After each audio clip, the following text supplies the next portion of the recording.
The roads were still quiet, save for... In the back seat, their teenage daughter, Sophie, had her headphones on, lay across the grass.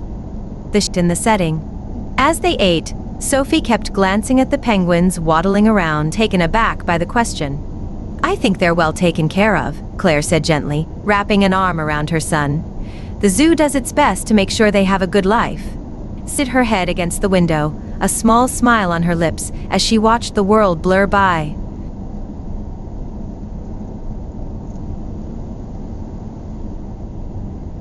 The deepening twilight as they began their return to Sherbrooke.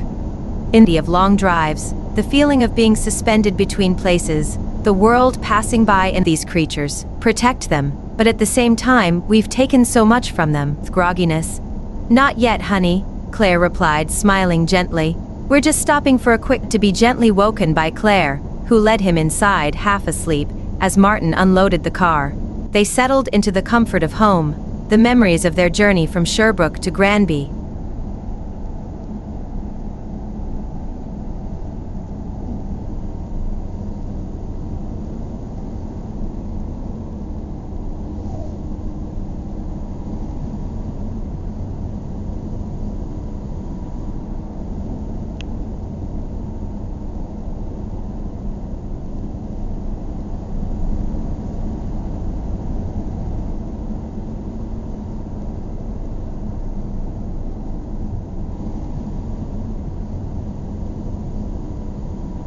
Sound asleep beside her, his face peaceful in the soft morning light.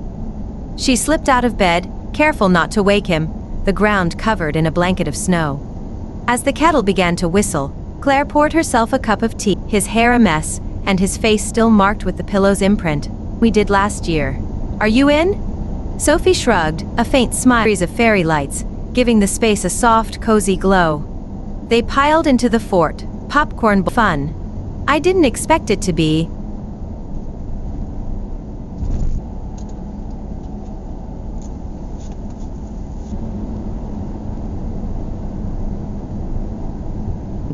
Enjoying the softness of the sheets and the quiet of the house. Waved absent-mindedly, still half lost in whatever world he and his sister had been discussing. "Near the lake we haven't done yet." Julia looking out at the world with fresh eyes. The trees, their leaves now more sparse, seemed like old friends waving goodbye, stopping occasionally to collect interesting leaves near the edge of the lake. The water was calm. Just the four of them, together. Martin and Claire shared a smile, their hands finding each other's in the stillness.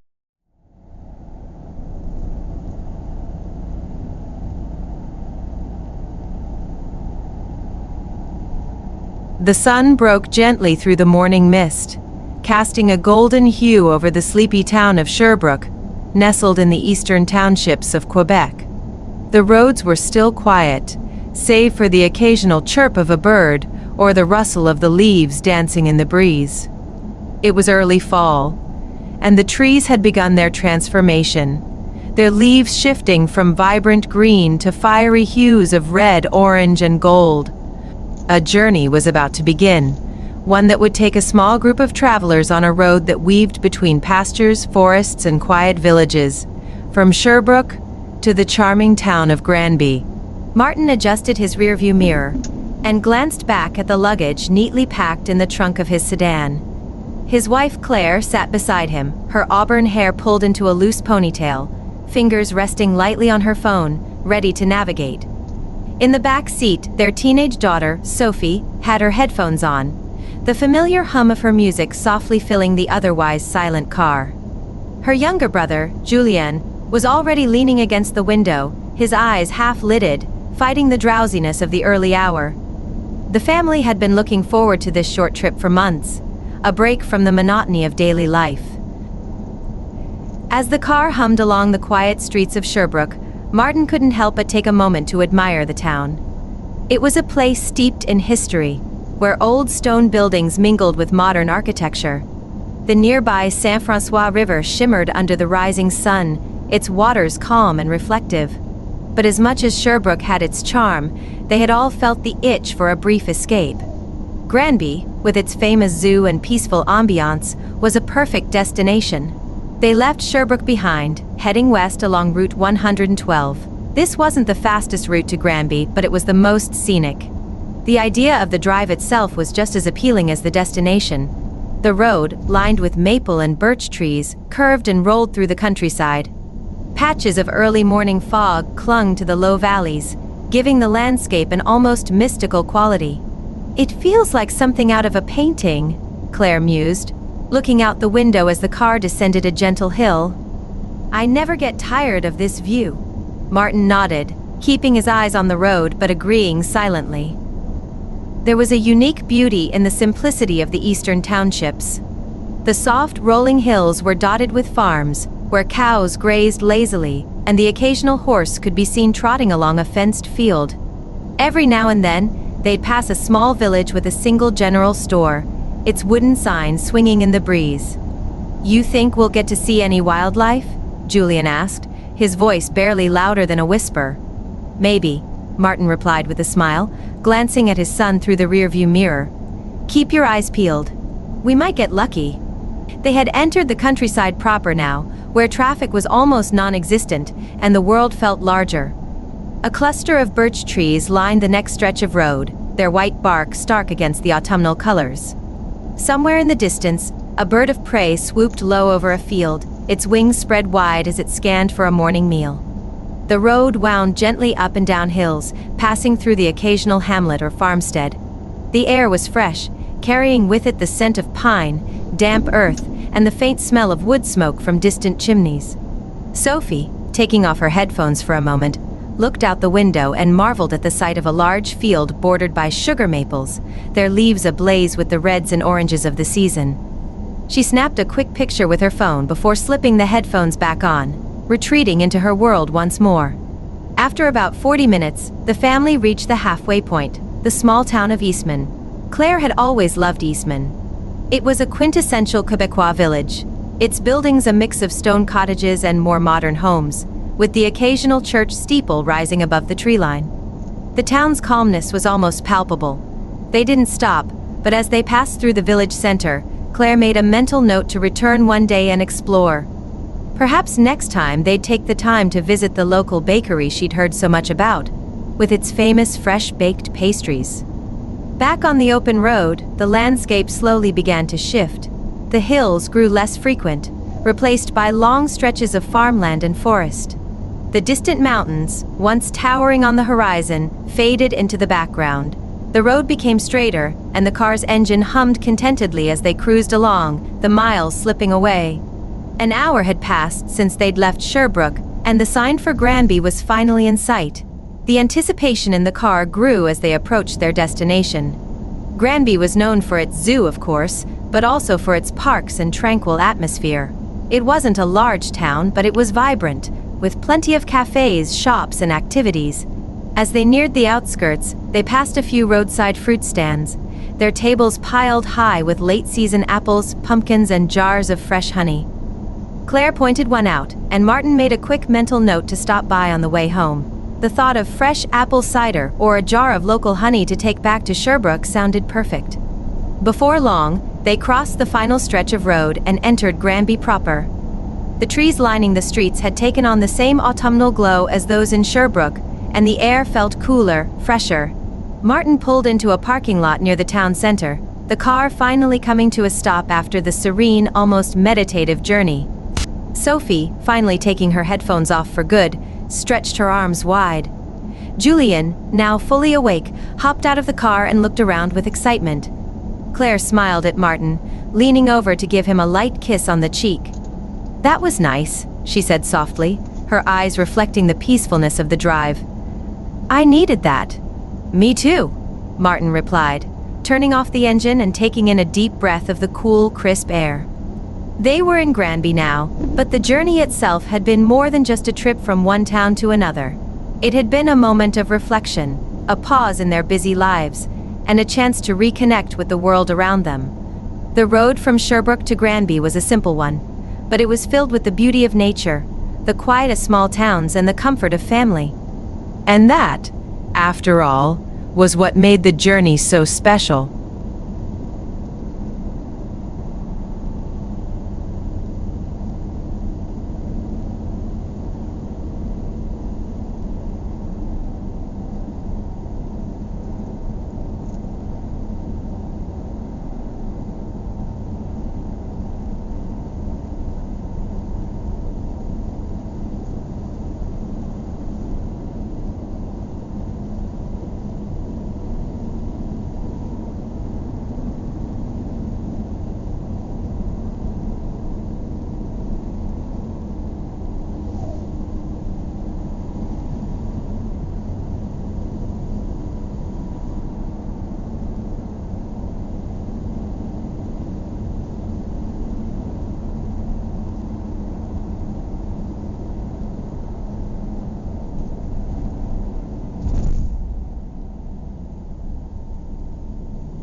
The bustling heart of Granby was alive with activity as the family stepped out of the car.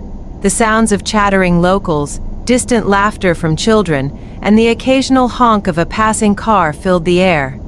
It was a small town, but in contrast to the serenity of the road they had just traveled, Granby hummed with a certain lively charm.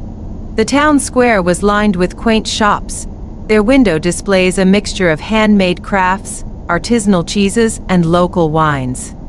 Claire's eyes lit up immediately at the sight of a small boutique cafe with outdoor seating, tucked in the corner of the square.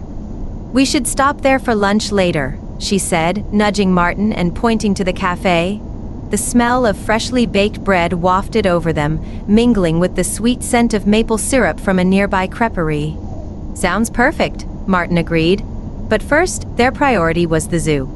Granby Zoo was a well-known attraction, and the kids, especially Julian, had been eager to visit ever since they started planning the trip. They had heard stories of its diverse wildlife and expansive grounds that made it feel more like a sanctuary than just a zoo.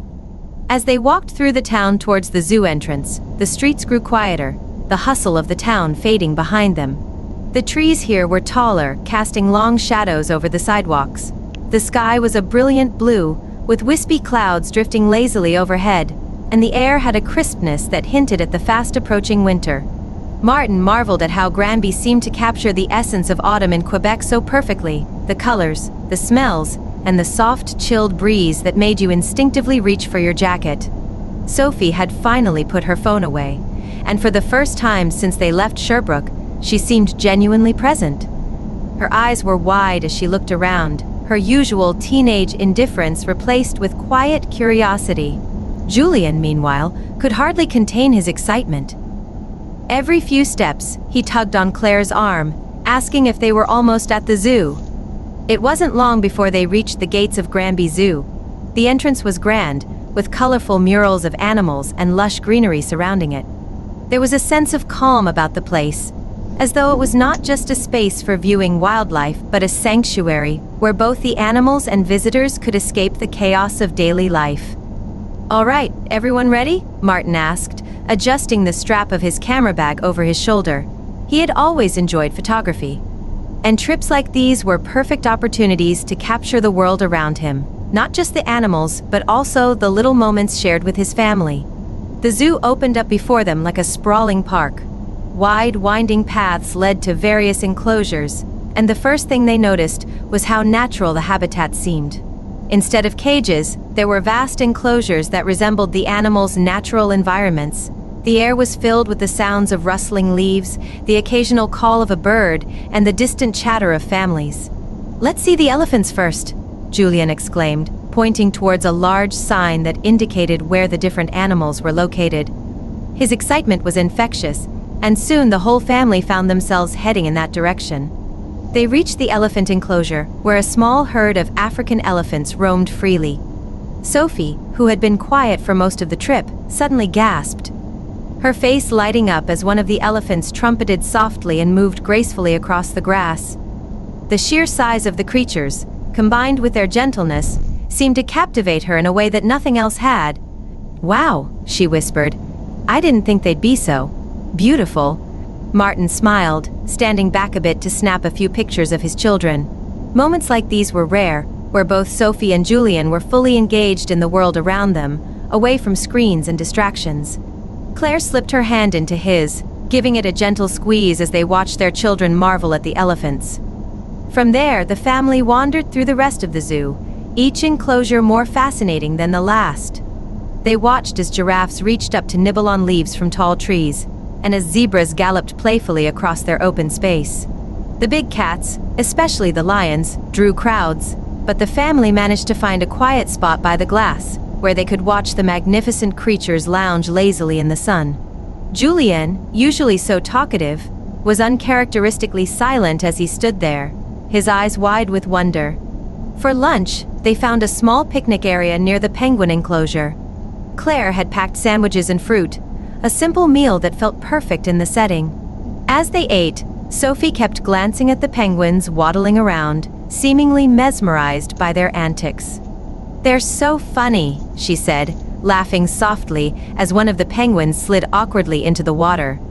Julian, in contrast, was deep in thought, staring off into the distance. "What's up, buddy?" Martin asked, noticing his son's quiet mood.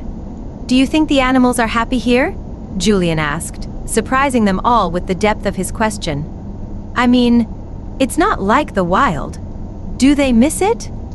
Claire and Martin exchanged a glance, both a little taken aback by the question. "I think they're well taken care of," Claire said gently, wrapping an arm around her son. "The zoo does its best to make sure they have a good life. Some of these animals wouldn't survive in the wild, either because they're injured or endangered. Here, they're safe." Julian nodded but didn't seem entirely convinced. He was quiet for the rest of the meal, clearly pondering the world he was seeing, one where humans played such a dominant role in the lives of the animals.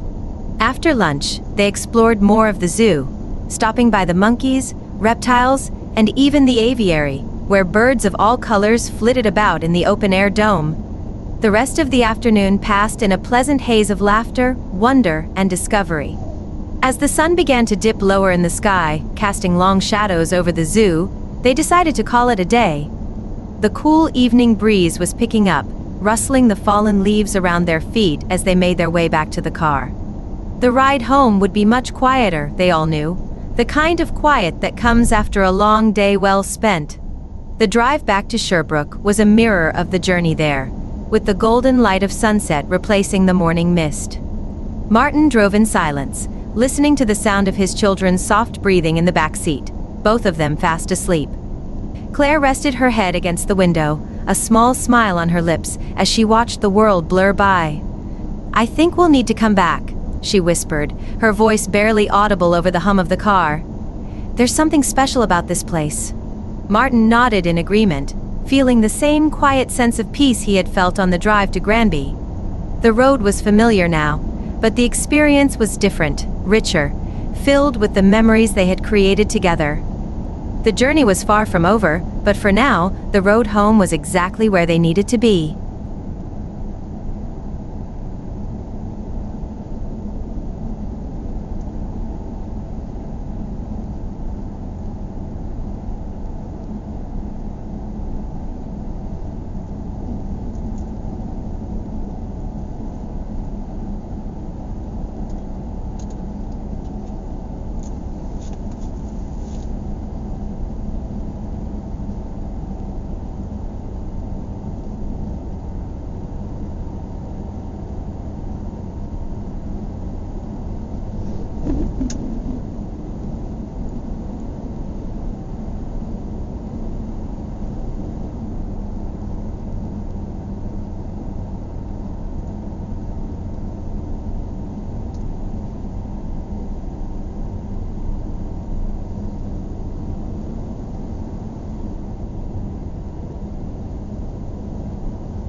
The orange and pink hues of the setting sun had nearly vanished by the time the family left Granby behind. The car's headlights cut through the deepening twilight as they began their return to Sherbrooke. Inside the car, the atmosphere had grown quiet, peaceful even, with Sophie and Julian asleep in the back seat. Their faces, softened by sleep, reflected the contentment of a day filled with wonder. The hum of the engine and the rhythmic thrum of the tires on the road created a lullaby that lulled the rest of the family into a calm, reflective mood. Martin glanced in the rearview mirror, a sense of satisfaction settling in his chest as he saw his children resting. He had always loved the serenity of long drives, the feeling of being suspended between places, the world passing by in a blur while the inside of the car became its own quiet universe. His hand rested on the steering wheel, and though the road ahead was familiar, there was a new layer of meaning to this journey, as though the road had taken on a life of its own, a conduit for memories. Claire, sitting beside him, had her head leaned back against the seat, her eyes half closed. The glow of the dashboard lights flickered against her face, casting her in a warm, soft light. She wasn't asleep, but like Martin, she was lost in her own thoughts, the events of the day still playing out in her mind. The road between Granby and Sherbrooke was now bathed in the soft blue of twilight. The occasional farmhouse light blinked in the distance, their windows like beacons in the vast countryside. The tall trees, which had been vibrant with autumnal colors earlier in the day, were now shadowy sentinels that lined the road, their branches swaying gently in the evening breeze. "It was a good day," Claire murmured, her voice barely above a whisper. Martin smiled, his eyes still on the road. "Yeah, it really was." "I think Julian's question about the animals got to me, though," Claire continued. "It's one of those things you don't think about much as an adult. But to him, it was such an important question. Are they really happy?" Martin thought back to that moment, remembering the way Julian's face had scrunched up in concern as he watched the lions. It wasn't the first time their son had asked a question that cut to the heart of things. Julian had always been sensitive to the world around him, much more attuned to the feelings of others than most kids his age. "Kids have a way of seeing things differently," Martin replied, glancing at Claire. "They notice things we take for granted." "I think he's right to ask, even if there's no simple answer." Claire nodded slowly, turning her gaze out the window as the darkening landscape passed by. "I suppose that's what makes places like zoos so complicated. They do a lot of good, but there's always a part of you that wonders if the animals feel like they're missing something." "I think it's part of the world we're in," Martin said thoughtfully. "We want to preserve these creatures, protect them, but at the same time, we've taken so much from them. It's hard to find a balance." They fell into a comfortable silence after that, the kind of silence that spoke more than words ever could. The road continued to stretch out ahead of them, winding gently through the countryside, its curves familiar and comforting. Every now and then, the headlights would catch a deer grazing near the edge of the forest, its eyes gleaming momentarily before it darted back into the shadows. As they neared Eastman, the halfway point of their journey, Claire shifted in her seat. "Do you want to stop for coffee? Maybe stretch our legs for a bit?" Martin checked the time. It was later than he thought, but he was in no hurry. The idea of taking a break, even for a few minutes, sounded nice. "Sure, let's do it." They pulled off the main road and into the small town of Eastman. The town was even quieter now than it had been earlier, its streets almost deserted, save for a few lingering cars parked in front of the local shops. A small cafe, its neon sign glowing softly, stood at the corner of the street, its windows invitingly lit. "Let's hope they're still open," Claire said, stepping out of the car and stretching her arms. Sophie stirred in the back seat, her eyes blinking open. "Are we home?" she asked sleepily, her voice thick with grogginess. "Not yet, honey," Claire replied, smiling gently. "We're just stopping for a quick coffee." Sophie nodded, already drifting back into sleep as she pulled her jacket tighter around her. Julian, meanwhile, remained soundly asleep, his head pressed against the window. Inside the cafe, the smell of freshly brewed coffee filled the air, mingling with the scent of baked goods. A lone barista stood behind the counter, wiping down tables and preparing to close for the night. Martin and Claire ordered 2 coffees and took a seat by the window. From there, they could see their car parked under a street lamp, the soft glow illuminating their children's still forms. "I love nights like this," Claire said softly, wrapping her hands around the warm coffee cup. "It feels like the world slows down, and for once, we don't have to rush anywhere." Martin took a sip of his coffee, nodding. "I know what you mean. It's like we're the only ones in the world right now." Outside, the wind had picked up slightly, rustling the leaves that littered the ground. The air had grown colder, and the occasional howl of the wind against the windows created a cozy, insulated feeling inside the cafe. For a moment, it felt like time had stopped, as if the world outside the window was on pause, and it was just the 2 of them in this little pocket of quiet. They stayed like that for a while, savoring the warmth of the coffee and the simplicity of the moment. Eventually, though, it was time to go. Martin paid for their drinks and they made their way back to the car, where Sophie and Julian remained fast asleep. The rest of the drive back to Sherbrooke was quiet, the town of Eastman disappearing behind them as they once again joined Route 112. The road ahead was now completely dark, save for the occasional passing car or the soft glow of farmhouses scattered across the hills. The journey felt different now, calmer, more introspective. The excitement of the zoo and the hustle of the day had given way to the quietude of the night. As they approached Sherbrooke, the lights of the town began to twinkle in the distance, signaling the end of their trip. Martin couldn't help but feel a pang of nostalgia already settling in. The day had passed so quickly, and yet it had been filled with so many small, meaningful moments. They pulled into their driveway, the familiar sight of their home welcoming them back. Sophie stirred again as the car came to a stop, blinking sleepily at the darkened house. Julian, still deep in sleep, had to be gently woken by Claire, who led him inside, half asleep, as Martin unloaded the car. The house was quiet, the only sound the soft creak of the floorboards as they moved through the darkened rooms. After tucking the children into bed, Martin and Claire finally found themselves alone in the living room, the day's adventures now behind them. Claire sighed contentedly as she sank into the couch, a tired but satisfied smile on her face. "It feels good to be home." "Yeah," Martin agreed, sitting beside her. "It does." They sat together in the dim light, the quiet hum of the refrigerator and the distant sound of the wind outside the only noises in the house. For a moment, neither of them spoke, both lost in the afterglow of the day's events.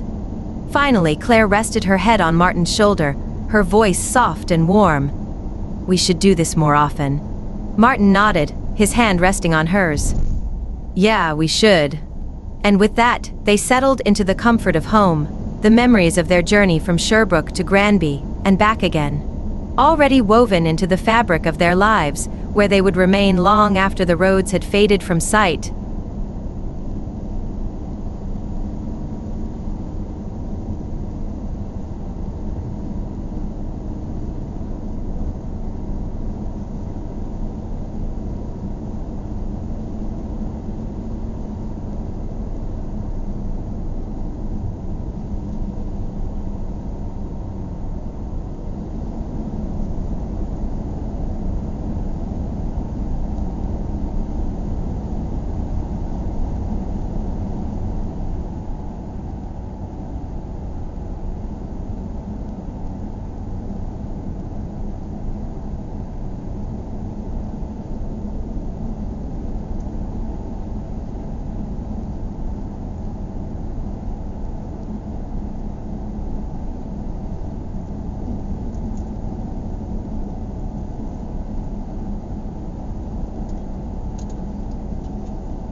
The next morning, the house was still and quiet, save for the soft sound of rain tapping against the windows.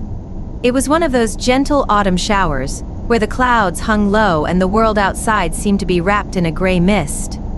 Claire woke first, stretching slowly beneath the warmth of the blankets, listening to the comforting patter of rain. She glanced over at Martin, still sound asleep beside her, his face peaceful in the soft morning light. She slipped out of bed, careful not to wake him, and padded downstairs in her thick woolen socks. The house still carried the quietness of the night before, the remnants of their journey lingering in the air. In the kitchen, Claire filled the kettle with water and set it on the stove, her mind drifting back to the day in Granby. She could still hear the laughter of her children, see the awe on their faces as they watched the elephants, the lions, and even the playful penguins. Claire opened the curtains and looked out at the rain-soaked world. The trees in their yard were a mix of red, orange, and gold, and the leaves, now wet and heavy, clung to the branches, like the last moments of autumn, desperately trying to hold on. Winter wasn't far off, she knew, and soon these trees would be bare, the ground covered in a blanket of snow. As the kettle began to whistle, Claire poured herself a cup of tea and sat at the kitchen table. The rain drummed gently on the roof, creating a soft, rhythmic background to her thoughts. She pulled her robe tighter around her, feeling the warmth of the cup seep into her hands. For a moment, she considered waking the kids.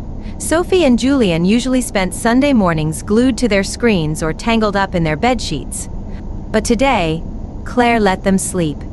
The stillness of the house felt too precious to disturb.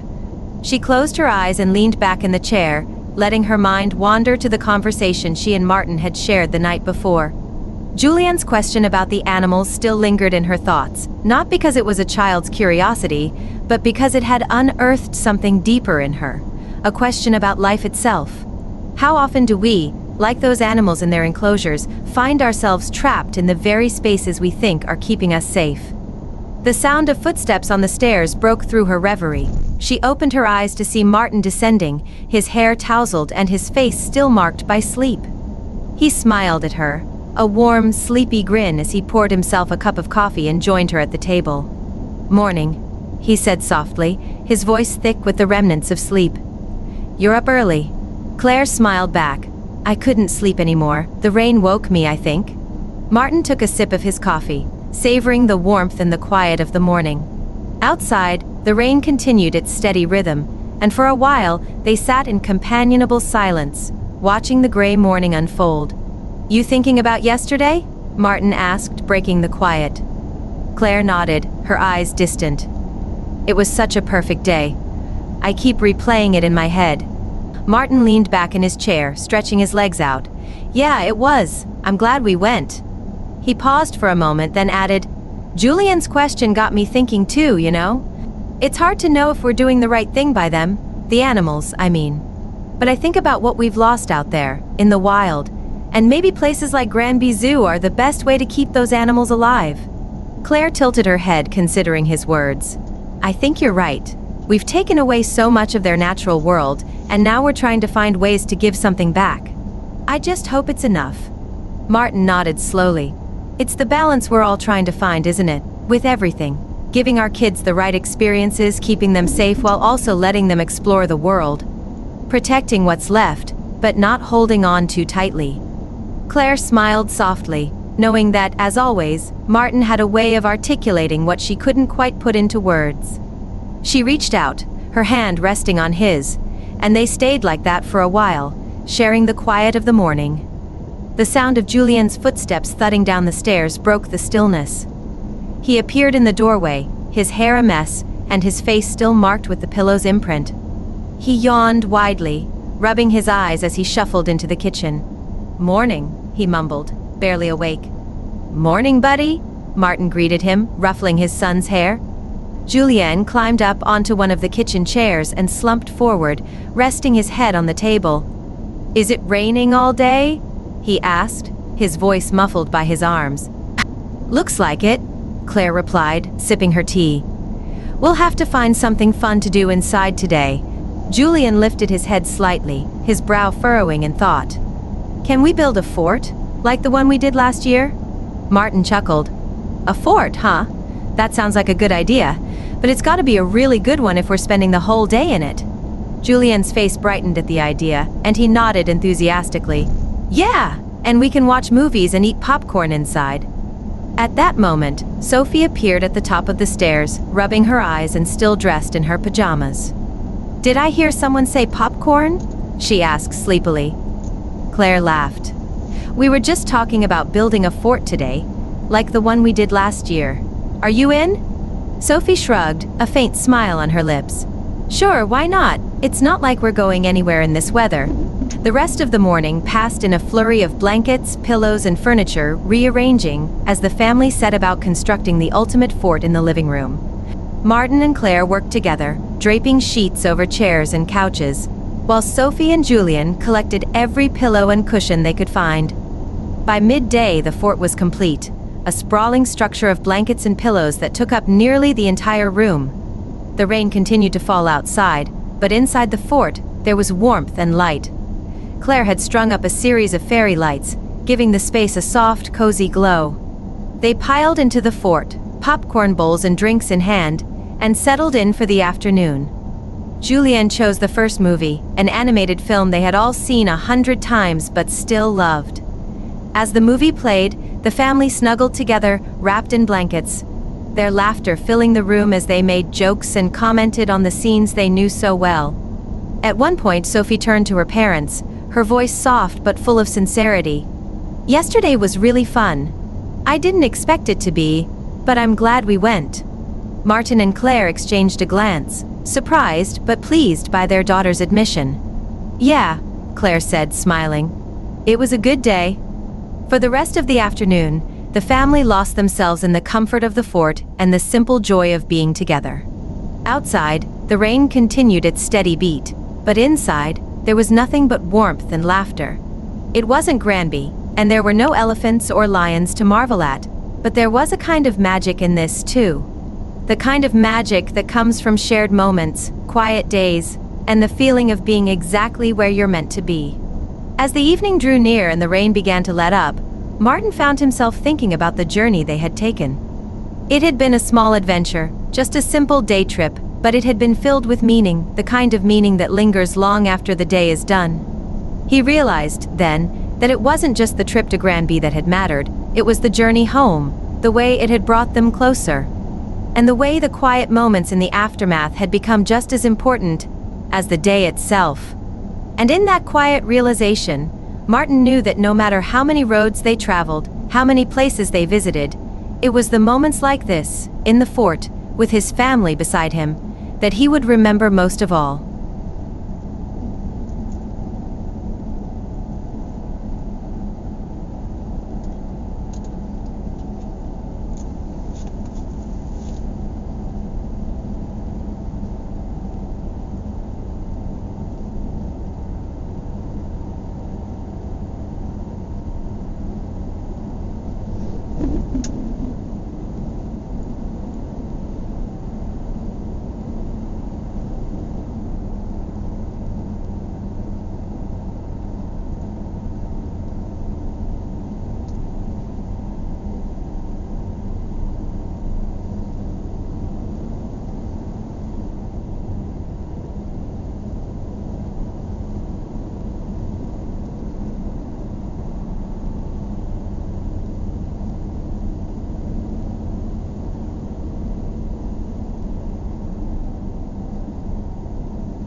The next morning arrived in a blur of golden light, the rain finally gone. The skies above Sherbrooke were a brilliant blue, and the crisp air held the unmistakable bite of late autumn, hinting at winter's approach.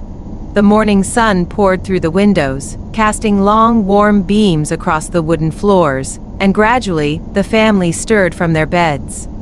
Claire awoke first, as usual, but this morning, she stayed in bed a little longer, enjoying the softness of the sheets and the quiet of the house. She could hear the faint sounds of life stirring downstairs, Martin preparing breakfast, the clink of dishes, and the low murmur of the children's voices. She smiled, grateful for the tranquility of the moment. When she finally made her way downstairs, she found the kitchen filled with the delicious smells of pancakes and freshly brewed coffee. Sophie and Julien were already at the table, engrossed in their own quiet conversation, while Martin stood at the stove, flipping the last pancake. "Morning," Claire greeted them, her voice soft and warm as she slipped into her usual seat. "Morning, Mom," Sophie replied, smiling over at her. Julien waved absent-mindedly, still half lost in whatever world he and his sister had been discussing. Martin set the final plate of pancakes on the table and joined them, smiling as he took his seat beside Claire. "I thought we'd start the day off right with a good breakfast," he said, pouring syrup over his stack. "Looks amazing," Claire replied, leaning over to kiss him on the cheek before reaching for the syrup herself. For the next few minutes, the kitchen was filled with the happy sounds of forks clinking against plates and syrup drizzling over pancakes as the family enjoyed their morning together. The warmth from the stove lingered in the room, mixing with the cool, fresh air that came in through the slightly cracked window. It was the kind of morning that felt like it had been plucked from a storybook, simple, perfect, and unhurried. "So," Martin began, his voice breaking the comfortable silence, "what's the plan for today? No rain this time?" Sophie looked up, her eyes bright with excitement. "Can we go for a hike? There's that trail near the lake we haven't done yet." Julien nodded eagerly. "Yeah, we could bring a picnic." Claire smiled, the idea of a family hike appealing to her too. "That sounds like a great idea. It'll be a good way to enjoy the last bit of fall before the snow comes." With their plans set, the family finished their breakfast, packed a light picnic, and set out for the trail near Lac des Nations. The town of Sherbrooke was alive with the energy of a crisp autumn day, families walking together, the distant hum of cars on the streets, and the chatter of birds preparing for their migration south. The world felt wide open, full of possibilities, and the air itself seemed to shimmer with the joy of the season. The drive to the trailhead was short, but in those brief moments, Claire found herself looking out at the world with fresh eyes. The trees, their leaves now more sparse, seemed like old friends waving goodbye for the season. The lakes and rivers reflected the pale blue sky, their surfaces rippling gently in the breeze. Even the quiet hum of the car on the road felt different today. Not just a means of transportation, but part of the journey itself. When they arrived at the trail, Sophie and Julien were the first out of the car, their energy infectious. The path wound its way through the woods, the leaves crunching underfoot with every step. The canopy above was a mix of reds, oranges, and yellows, the sunlight filtering through in soft patches, creating a dappled effect on the ground. Martin and Claire walked side by side, their pace easy and relaxed, while Sophie and Julien ran ahead, stopping occasionally to collect interesting leaves or examine the moss-covered rocks that lined the trail. The forest was quiet, save for the occasional rustle of leaves or the distant call of a bird. It felt as though they had the entire world to themselves, just the four of them, surrounded by the beauty of nature. After an hour of walking, they reached a small clearing near the edge of the lake. The water was calm, its surface like glass, reflecting the sky and the surrounding trees in perfect symmetry. Claire spread out a blanket, and they sat down to enjoy their picnic, the soft breeze carrying the scent of pine and earth. Sophie and Julien chattered excitedly between bites of sandwiches and fruit, their faces flushed with the energy of the hike. Martin leaned back on his elbows, watching the kids with a smile, while Claire took in the view of the lake, feeling a deep sense of contentment settle over her. "This is perfect," she said softly, her voice barely louder than a whisper. Martin nodded, his eyes on the horizon. "Yeah, it really is."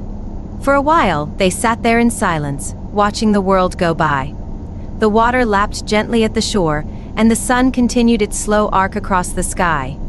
Time seemed to stretch out, long and languid, like the lake itself, giving them space to simply be. There was no rush, no place they needed to be, no obligations pulling them in different directions. Just the four of them, together. As the afternoon wore on, they eventually packed up and began the walk back to the car.